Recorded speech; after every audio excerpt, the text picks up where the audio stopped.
So this article is totally very self-explanatory. I don't need to spend too much time elaborating what this article talks about. This article talks about the name India and Bharat. So as I said, in UPSC, it's not about emotions, it's about empirical data. So PDT Achari is former Lok Sabha secretary. Earlier there used to be a very famous person called as Subhash Kashyap. So we grew up reading Mr. Subhash Kashyap's articles or his books. Okay, they are the people who actually do things at the ground level, right? So they know more about loopholes, they know more about laws in implementation, not in letter. They know law in letter and spirit also. In such people, when such people come and say, this is the problem, you have to pay special attention. One day when you reach the interview stage, Mr. PDT Acharya will also be in some interview boards sometimes. Okay. So having said that, let's see what is the major crux of the article. He believes in his wisdom, right, that India is the official name, Bharat is just a reference.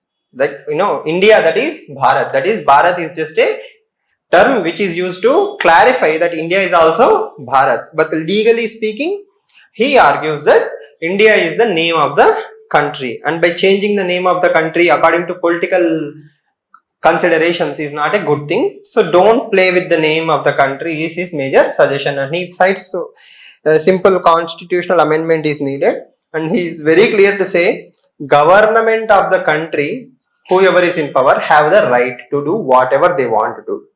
Okay, they can change. If they want to change it to some other thing, they can change. If they not India, not Bharat, they want to change it to Hindustan, it's also legal. Okay, but they need to do it through proper means, constitutional amendment. That is what Mr. PDT Acharya is arguing. Okay, Achari, sorry. Right? And he also, see, you can pick up some values from the answer writing, right? How he says, this is my opinion, this is my opinion. But again, to add weight to his opinions, he cites Dr. B.R. Ambedkar. He says, Dr. B.R. Ambedkar never even once used the term Bharat. Okay, so why bring Dr. B.R. Ambedkar into your argument? To add weight. Yes or no? See, nobody can refute that Dr. B.R. Ambedkar in all his wisdom does not know India is Bharat. He knows, right? But still, why did he choose to use the term India? Because it is a soft power in its own, on its own. Why? Everywhere you go and you say India, everybody recognizes India. Yes or no? Republic of India, India. Oh, you are from India, Indians are like this. So we have already invested a lot of soft power in the last 75 years. Okay. So that's the major takeaway from that article. No need to waste too much time reading that article. What about this article? I hope you have read this article. A GM crops decision, the cuts class starts at 2. Okay. A GM crop decision that cuts the mustard. What is the crux of the article? The crux of the article here is it's totally pro GM crops. It's totally pro GM crops. See, as I said yesterday, every coin have two sides. One will support, one will oppose. Okay. Normally people say GM crops are not good for health. We don't know the side effects of GM crops. GM crops do not have the organicness. They will increase the diseases, cancers, like this. There is a lot of lobby against GM crops. Okay, so because there is a lot of fear towards GM crops, and even there is an argument that people cite the GM crop effects will be visible only after generations. For example, I'm eating a brinjal, genetically modified brinjal. Okay, what will happen to my genes, body, or all those things? Maybe my next generations will see the impacts. Okay, so this is a criticism. As I said yesterday, when you stand in the junction, can you say, it will lead to this? She is saying that GM crops are unhealthy. I am saying GM crops are okay. Who is correct? Who is wrong? It will be proved only after 15, 20, 25 years. Using the same logic, some people oppose GM crops, some people support GM crops. Okay. Now, this article very nicely tries to bring data, empirical data supporting GM crops are good. Why? We will see. first of all, we have a target. What is the target? To zero hunger target by 2030. Yes or no? Sustainable developmental goals and other targets. We have a target to remove hunger by 2030. Because we have to remove hunger. Earlier also we tried this model. That model was high yield variety seeds. That is green revolution. Yes, green revolution we have seen. Okay, but new genetically modified crops are much better and they have higher yields. In less land they can produce more food, more climate resilient output. Okay, that is the advantages of having genetically modified crops. Okay, now whatever you see in the purple color is more or less the justification they have tried to use. Okay, so around 72 countries are using GM crops. Okay, good number of people in the world are dependent on GM crops. Okay, right. They say roughly around 2 billion population all over the world, okay, have been benefited from genetically modified crops. Again, like all arguments, there will be positive and negative sides. Please don't take them personally. If cotton is produced, BT cotton, okay, how does it help me directly? It doesn't help me as a food, it helps me as a revenue. Yes or no? So mostly GM crops are allowed in commercial crops, not in food crops. Okay. So did you understand the context of the GM crops article? The context of the GM crops article is what? GM crops are good. Lot of people are using in the world. So why not promote GM crops in the country? There is a problem within the country of people not encouraging GM crops. Some politicians, farmer groups, some scientists, or some some political parties again have inhibitions towards genetically modified crops. Okay, but the irony in India is we import a lot of edible oil. Okay, we import a lot of edible oil. How much? Approximately 1.17 lakh crores in value. That is the amount of oil that we are importing. From where? All over the world. And much of that oil is coming from GM crops. India is happy to import what? GM crop produced oil, which we are consuming. Okay, but we are not okay to allow production of GM crops. Okay, in India more or less we only have GM crops for commercial crops, not food related stuff. Okay, so recently a mustard has been developed, GM mustard in India, and it has been given green light by Genetic Engineering Appraisal Committee. So the entire article has one purpose. Anyhow, while we are importing that much amount of oil, okay, why not allow GM crops? Why not make or why not save that money? Okay, this is the bottom line. So if you have to support, if a question comes in UPSC, are GM crops worth it or something in those lines? Okay, you can use this data from this article to cite. Yes. Sorry. Negative sides, again, we don't know the long-term ramifications. There are some scientific research. Say, for example, GM crops are also victims to pests, right? For example, GM crops are supposed to be free from all these problems, but they are also having problems. And again, people side, they are not adequately tested. Okay, our companies will have monopoly. Why GM crops are not dominated by many companies, right? Very few companies have invested in the GM crops. So very few companies will make money if GM crops are allowed. Like this, there are some criticism. We will discuss criticism some other time. I'm just mentioning what is in the article. No, the problem here is, as I said, the purple color is a support to the GM crops. This article is totally pro GM. It is saying good amount of money has been created. And lastly, the twist is, it says from the last 25 years when people are using GM crops, okay, it is enough empirical data to argue that it is safe. So why not go for GM crops? Okay, got the point? Okay, so today just think for a second, yes, GM crops are good. Okay, I'm pretty sure somebody will write a counter article saying why GM crops are not good. right? In India, scientists, researchers have to come together, write a letter to the Prime Minister, 150 people, 160 people, saying that please allow GM crops. Still government is hesitant to allow GM crops. Why? Strong lobby, agricultural lobby, right? Farmers in India believe genuinely that GM crops are not safe. But again, desperation makes strange bedfellows, right? There is an incident in Maharashtra where GM brinjal seeds were sold to normal farmers. Nobody knows where they came from. See, brinjal is not allowed, right? Okay. So, I mean, in a sense, genetically modified seeds are sold freely in the market, which is not even permissible in the country. And some farmers purchased it, and some farmers are happy to plant them also. So, like this, regulation will become difficult once the farmer starts feeling that GM crops are okay, right? Pilot projects. What? Pilot projects. PILOT. Pilot projects. What are pilot projects?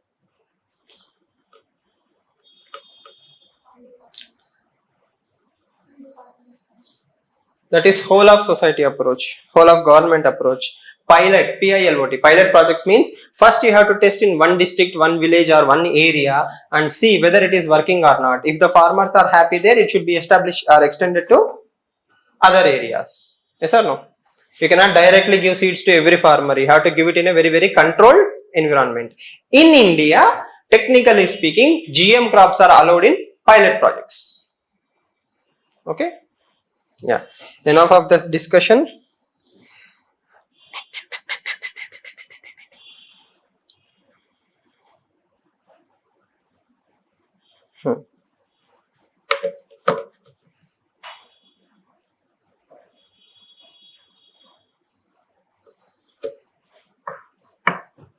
Right. So this article by Shashi Tharoor, as I was mentioning yesterday, as I mentioned yesterday, what did I say? This is about parliament. Okay. As all of you know, India has created a new parliament building for itself, which is a very proud moment for all Indians, that we are upgrading ourselves, not sticking to the old stuff. No emotional attachment. We can move on because we need upgrades. While hardware is being upgraded, okay, we also need to upgrade what? The software. Yes or no? Buildings are useless if they are not used properly. Yes or no? What is the ultimate purpose of parliament? Deliberations and discussions. That is the ultimate purpose, ultimate benchmark for any parliament anywhere in the world.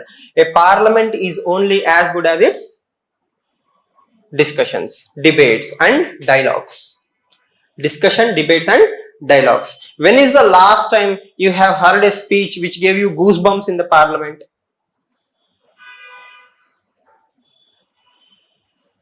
There are 500 MPs. Okay. Tell me 10 names where you heard wonderful speeches except Prime Minister Modi and Amit Shah.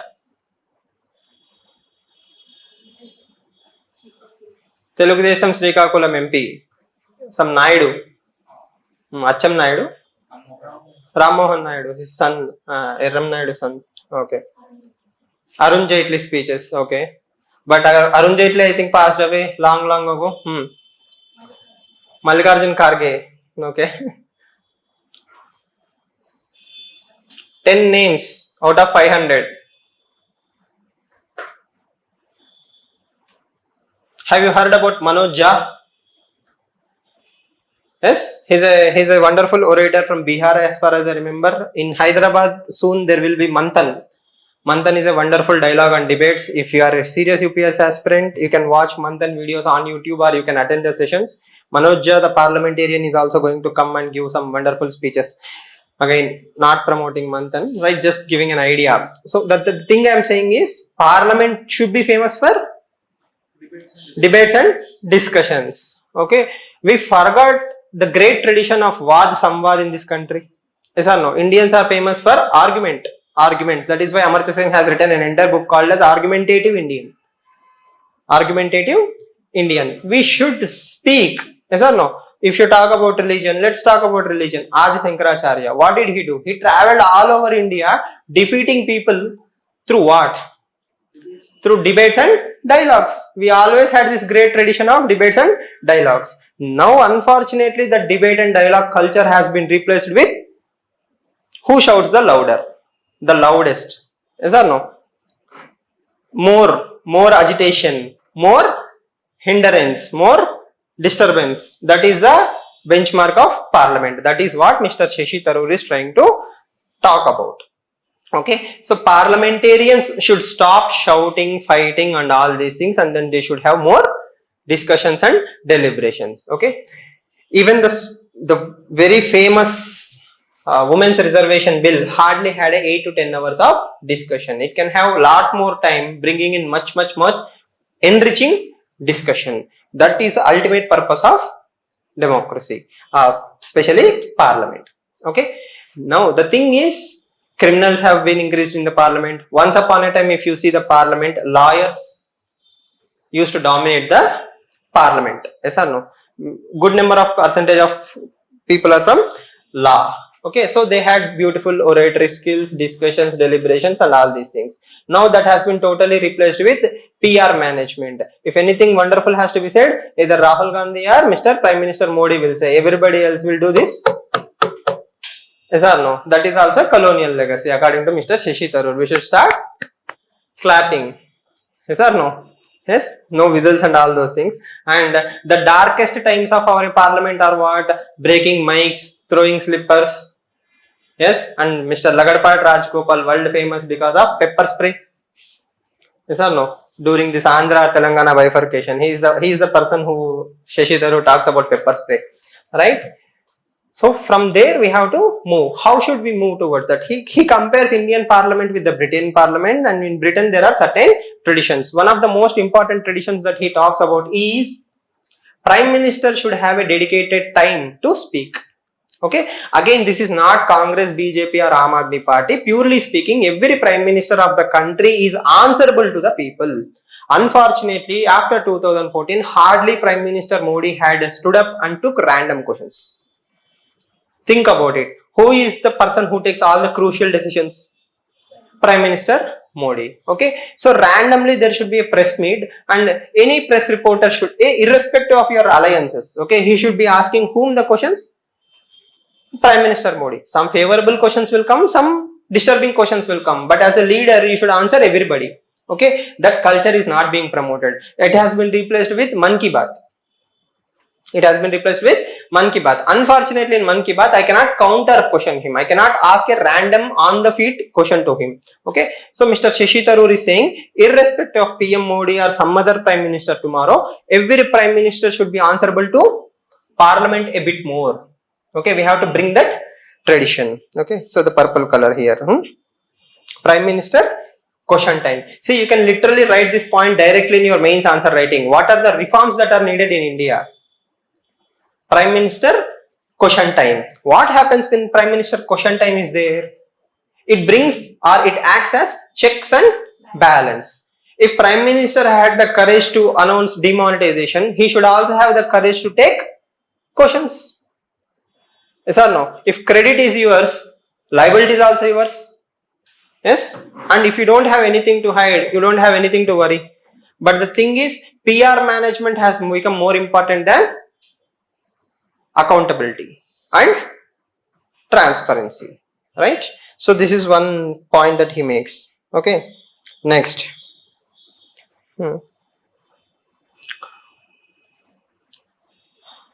What else? Shadow time. He talks about the deliberate opposition party time. That means opposition party should have at least one day in a week to set the agenda. Who should have the time to set the agenda? Presently, the government decides the agenda more or less, but opposition party should also be given.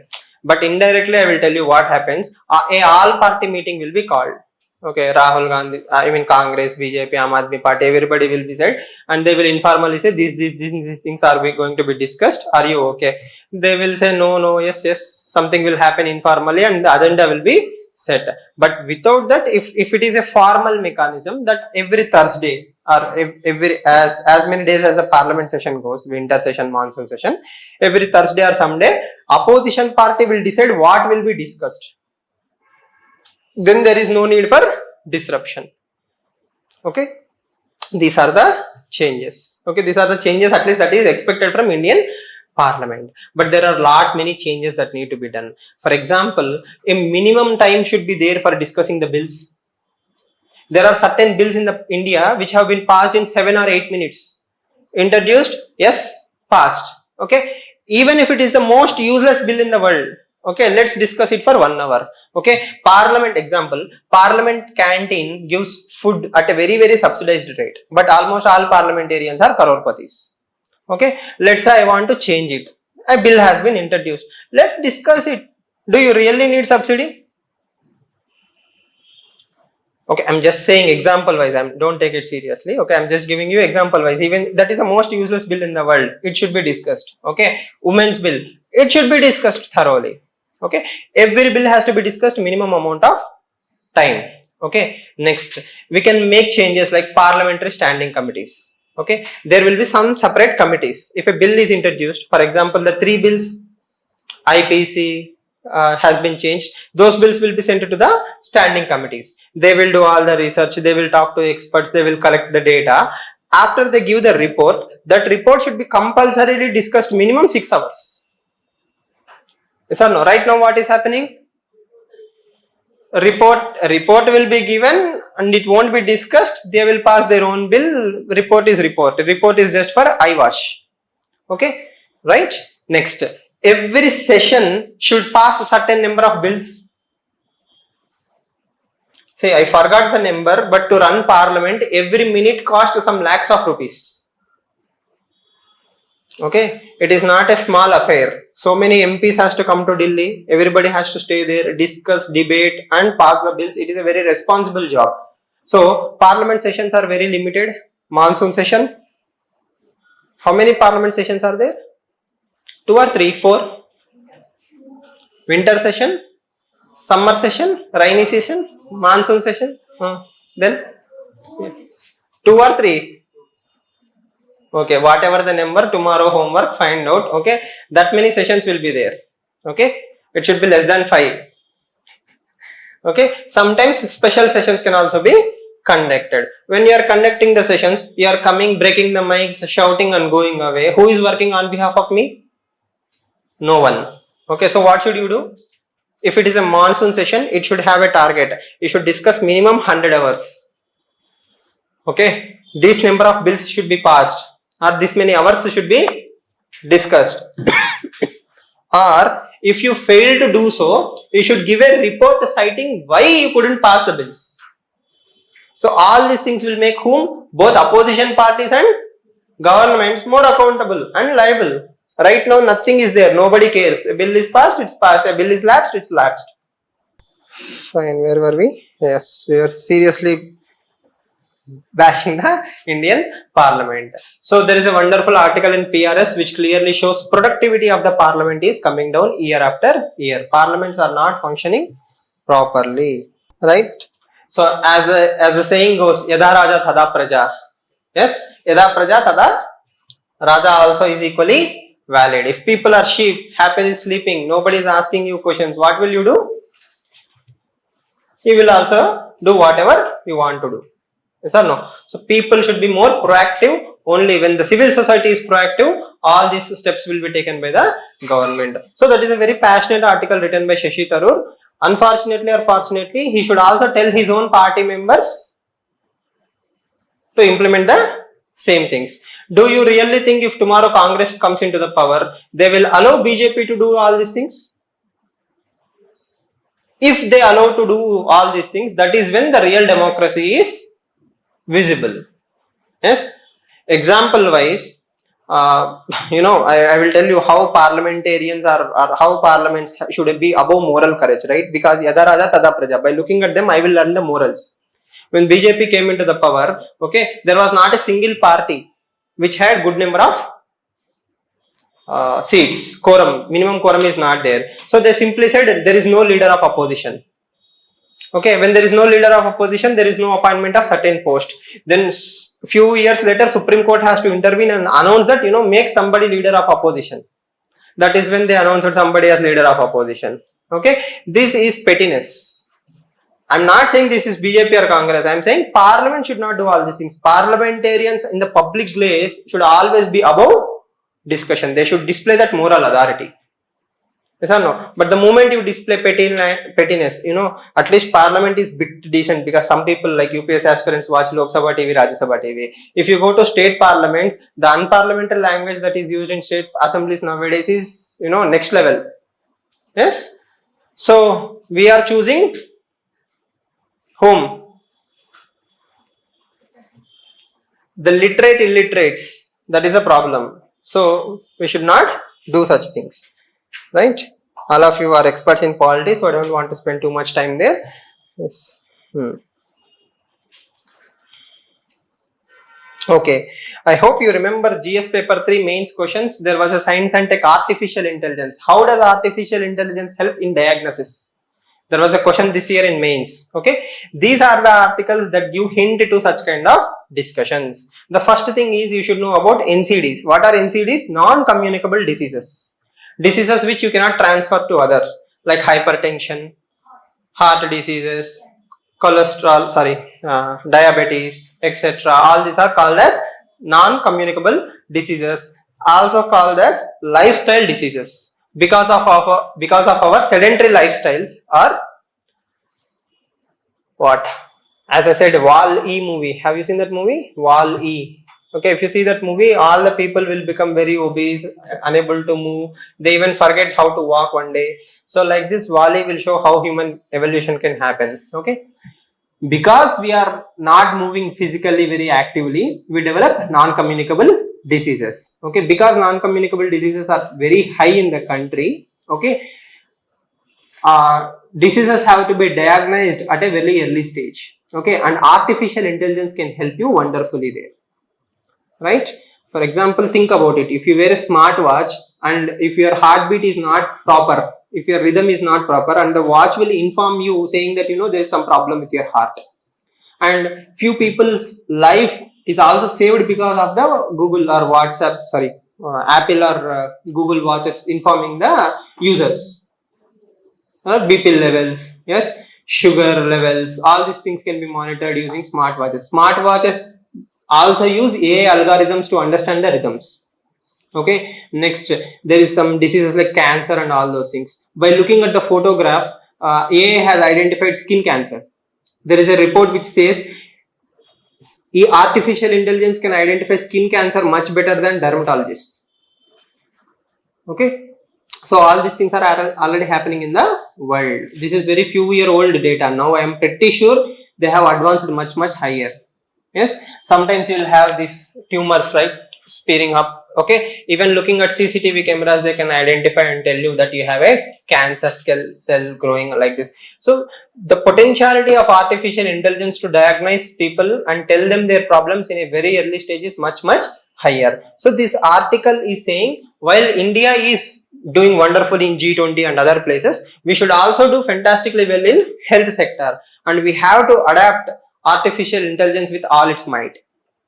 Okay, when we adapt in all its might, what happens? The time for diagnosis will come down. Yes or no? See, MRI, have you heard about the mission? MRI mission? Yes, heart rhythm and all those things, right? ECG, sorry, not MRI, ECG. Heart rhythm is about ECG. Yes, Apple has reduced it into a very small wristwatch. Okay, even today if you go to some diagnostic centers, they will take good amount of time for normal people to get the ECG report. Okay, so like this, if government collaborate with the technological companies, startup companies in the country, plus artificial intelligence to identify, diagnose, promote e-health, it will reduce a lot of cost. Yes or no? A disease diagnosed at a much earlier stage is treatable, curable and cheaper. At advanced stages, it is always a problem. So what Mr. Pratap Reddy, the Apollo founder, is talking is about health plus AI. India has to adapt AI in its full might. Okay. Please don't think I'm rushing or anything. In the long run, 1 year down the line, when you write mains, nothing will be in your brain except this summary that India can use AI. AI will help what? Reduce the diseases burden. Why? NCDs are increasing. What are NCDs? Non-communicable diseases.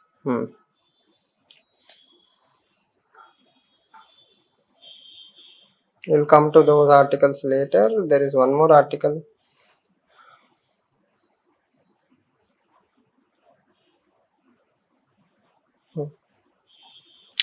This is today's paper. Don't worry, I will discuss all articles. But this is today's paper about what? Women's Reservation Bill. The same terminology, the same things have been used in the article as well. Do you remember tokenism? Yes, is it there in today's article? Yes. So exactly the same thing, right? That means even after 5 years, if similar topic comes, your answer won't change.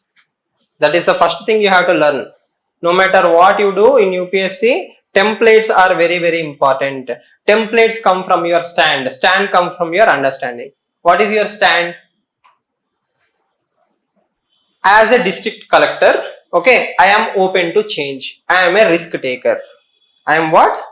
I am a risk taker. But at the same time, I am not totally blind to not see that I am entering uncharted territories. So there will be risks. There will be new issues. So when I am taking the first step towards Women Reservation Bill as a nation, there will be some problems. Okay, but I am willing to fight those challenges because this is a step in the right direction. That is very, very important. Reservation Bill is a step in the right direction. But also please be very clear in remembering trickle down theories don't work unless they are organic.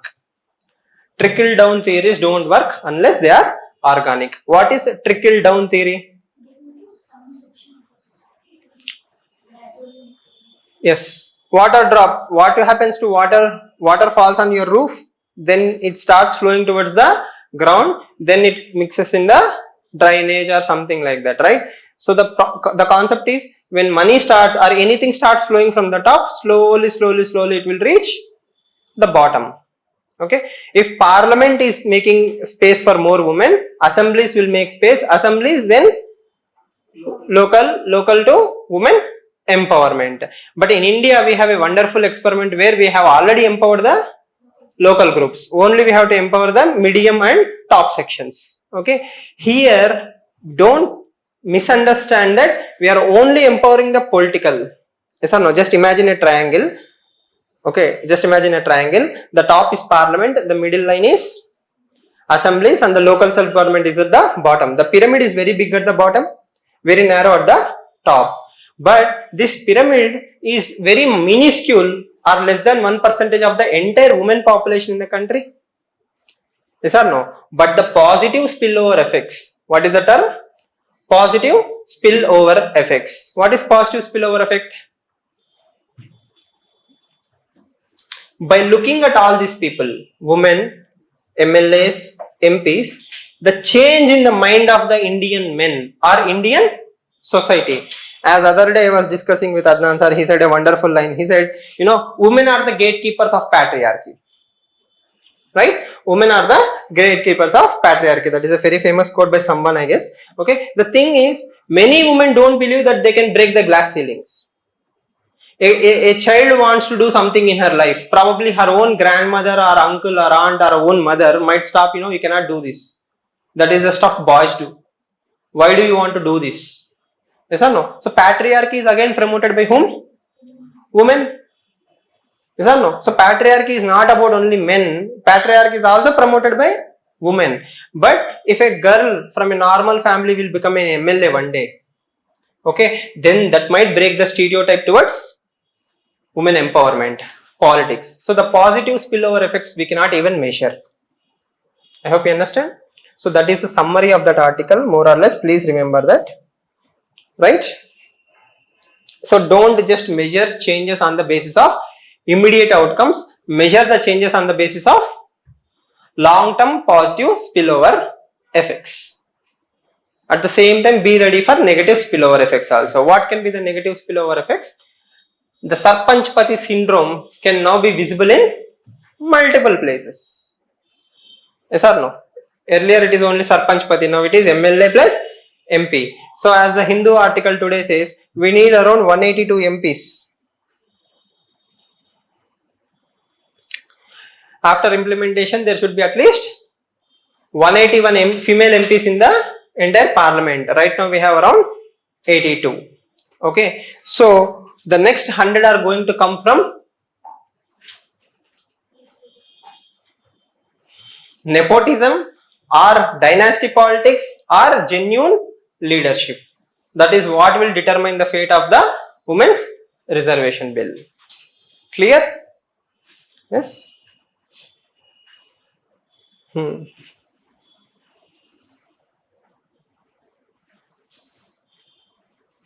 Genuinely tell me, before coming to UPSC, did you even think for one day, like, why are there less women in politics? Did you think? Never. That thought never even crossed our mind.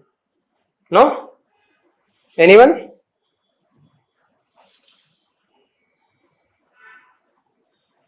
So this is 2023, right? With your creativity and imagination, think of 2035. Okay, what do you think would have happened in India because of this? More women will come into the politics. Okay.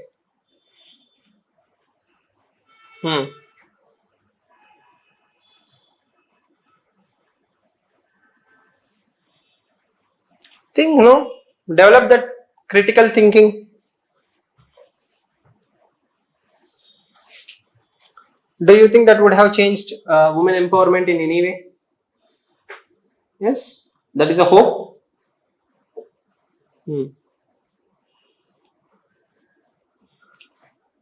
Apart from that,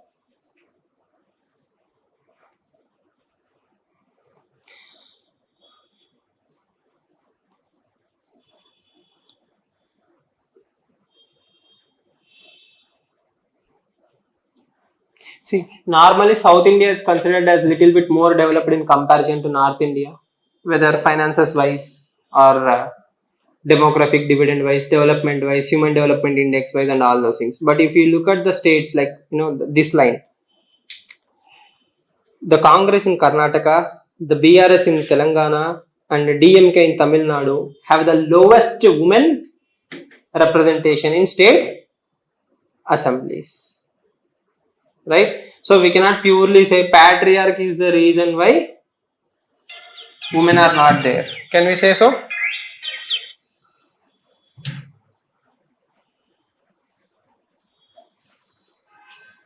You understand, right? Yes or no? Telangana has the highest probably per capita income in the country. Telangana is the richest state in the country, technically speaking. So such a state is not giving adequate representation for women.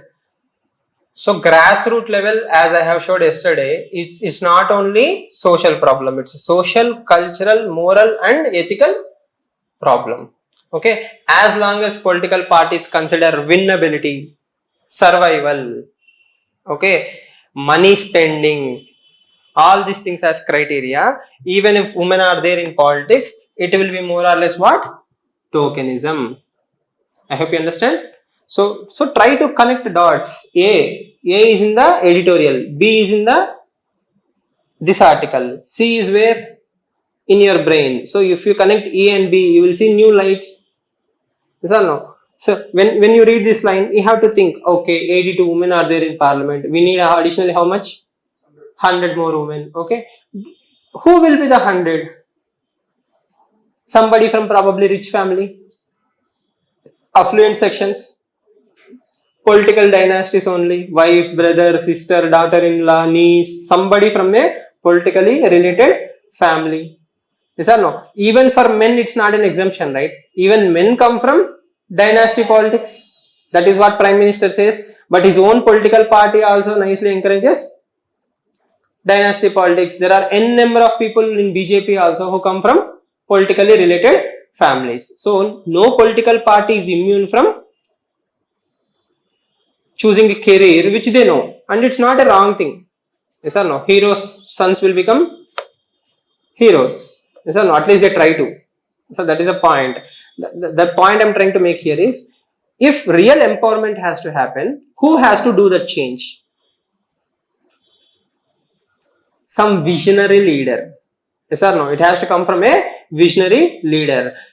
See, let's imagine what will analysis, thinking process, right? Let's imagine tomorrow Prime Minister Modi says, yes, this bill will be implemented only after delimitation and census. But in 2024 elections, BJP is going to give 33% of seats only for women. What do you think will happen to the society? Will they fight? Will they accept? Will they think? Will they get matured? I hope you understand, right? So that is societal morality. Societal morality has to be replaced by constitutional morality. Constitution has a much broader thinking. It promotes egalitarianism, it promotes equity, it promotes values, gender justice and all these things. But gender justice won't happen unless there is what? A radical change. Unless there is a radical force. See, if any person can do that and get away in India right now, the only politician probably is Prime Minister Modi. Yes or no? He has a kind of charisma, right? Mass following and almost undying loyalty from the masses. So he is probably the last mass leader that we know who has that kind of grip over Indians. If he can make that change, everybody else is forced to follow that suit. Yes or no? That is visionary leadership. These things might sound romantic or utopian, but think about it. If a society has to wake up from the slumber, somebody is in a very deep sleep, we cannot just go and tap on his shoulder, please wake up, please wake up. We have to shake him very deeply. Indian society is in a deep slumber. Somebody has to bring that change, and that change has to come from what? Organicness. The next logical question is, sir, let's imagine that he announced 33%. Then what? He has to probably also announce that he will pick the women on the basis of their performance in party cadres or local self-governments, yes or no, which are not related to any political families or dynasty politics. Then that will be a everlasting change to India.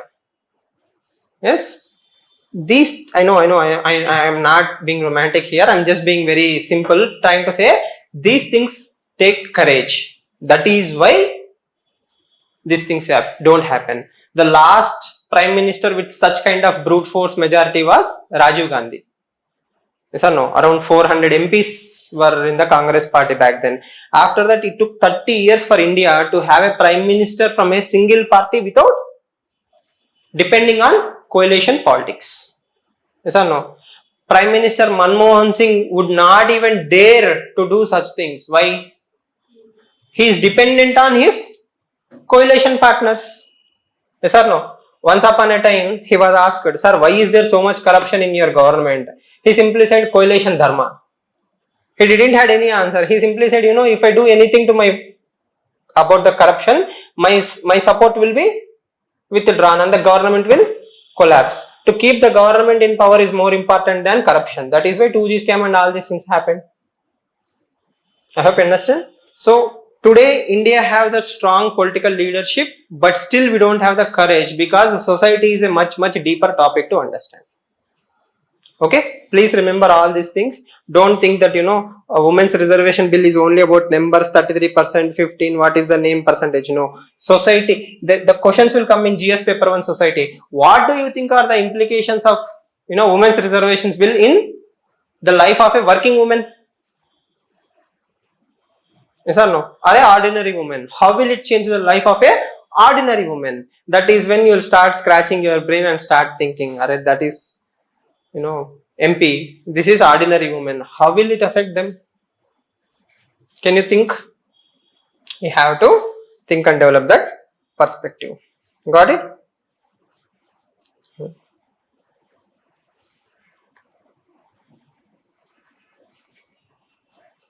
There is one more article I wanted to discuss. This one we have discussed now. This one has nothing major. Abraham Accords.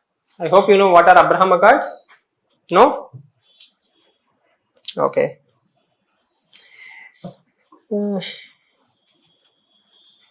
So let's not go into Abraham Accords. We'll discuss something else because We need at least a map to understand what are Abraham Accords. Did I miss any other important article?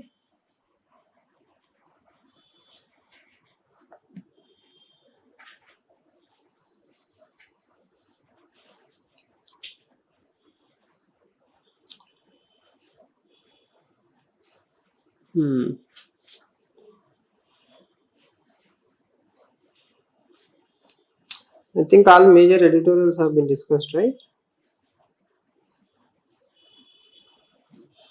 19th, there is no newspaper in Hindu.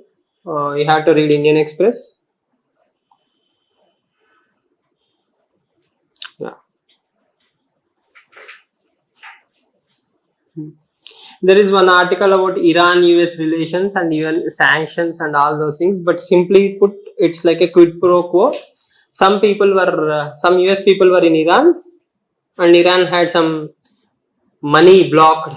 Okay, so America said, we will release your money, release our prisoners. So this is a quid pro quo that happened between Iran and USA. Iran got money, USA got its prisoners, or human right activists and so on and so forth. America tries to butter that argument, but don't read too much into that article. Not at all worth it.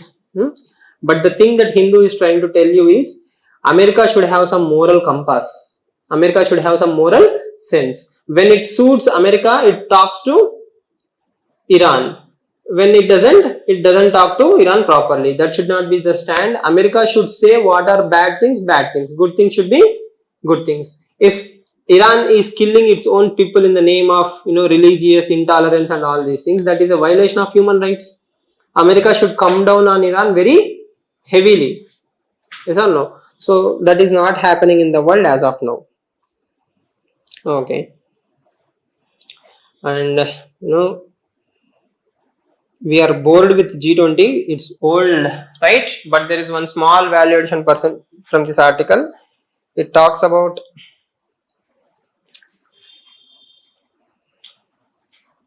these three things: conditionality, additionality, and implementability. Okay, so he argues that any summit should be judged on the basis of the consensus, additionality, and implementability. Okay, what does he mean by that? In simple terms, all of consensus, we have discussed consensus. Consensus means everybody should come and agree to the same point. Then after the agreement, will you implement these things in layers? Step 1, step 2, step 3. Okay, and are they being implemented properly? Yes or no? See, I can promise. A few days ago, there was a very wonderful article in Hindu. Some person in Andhra Pradesh gave 100 crores to TTD, a check. Yes or no? And his bank balance was only 46 or 47 rupees. What is the problem with that scenario? Anybody can donate 100 crore check, but the problem is you should have some bank balance. Yes or no? In the same way, any developed country can come and say net zero, I will give $5 trillion, I will give $6 trillion, G20, this, that, women empowerment, monetary benefits, cryptocurrency regulations. I can announce 10,000 things and clap and go home. Okay, but I won't be doing any of these things. Then what is the purpose of having such meetings? To increase the burden of UPSC aspirants. Apart from that, there is no productive stuff. Yes or no? So that is what he is arguing. He's saying that anything should be measured on the basis of implementability, right? Implementability is the ultimate test. Okay. So what did G20 promise? It promised women empowerment. It talked about global peace. It talked about crypto regulations, multilateral development banks, climate change, cooperation. So many things. Yes, it promised on 10,000 things. But are they going to be implemented? That only time will tell. But at least on the basis of A and B, India has achieved a great success in the name of G20. That is the name of the article, Assessing G20 Summit. And he concludes by saying,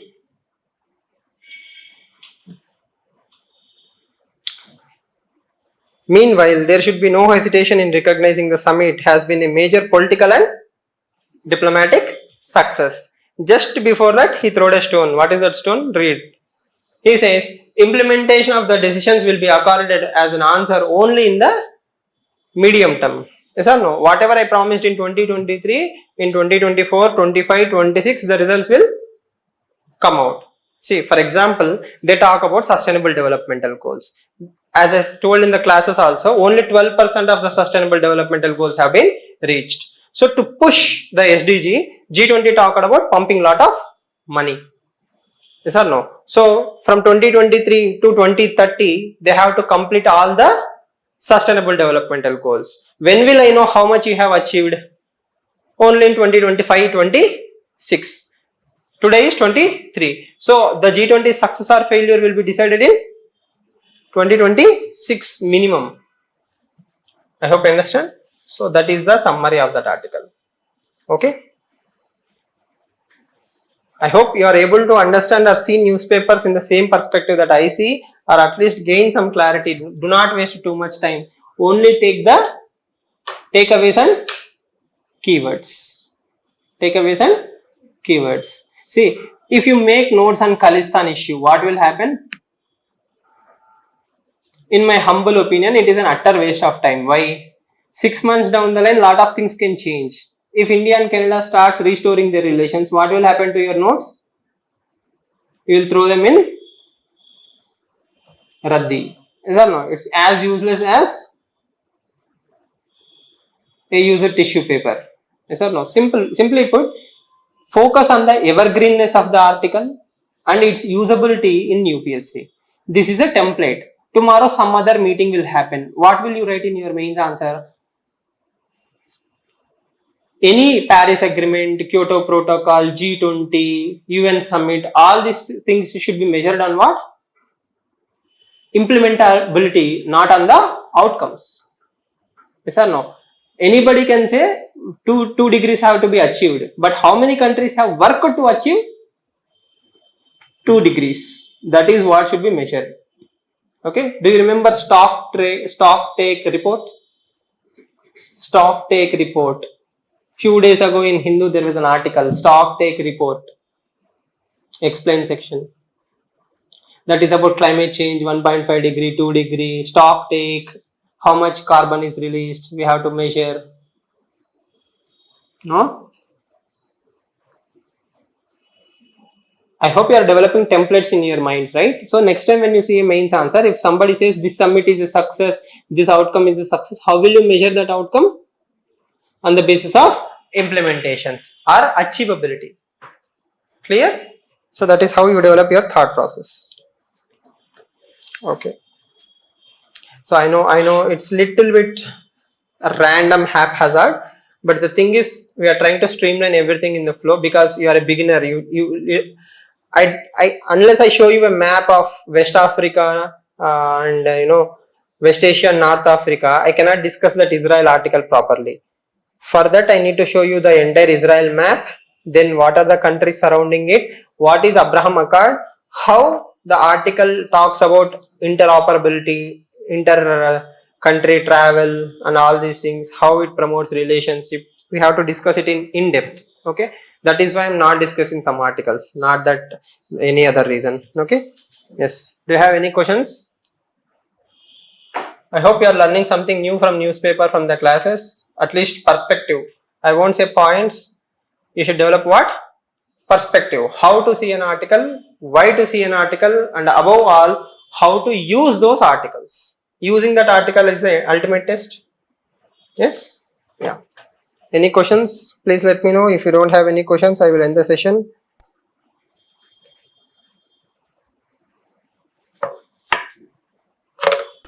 See you all tomorrow. Thank you.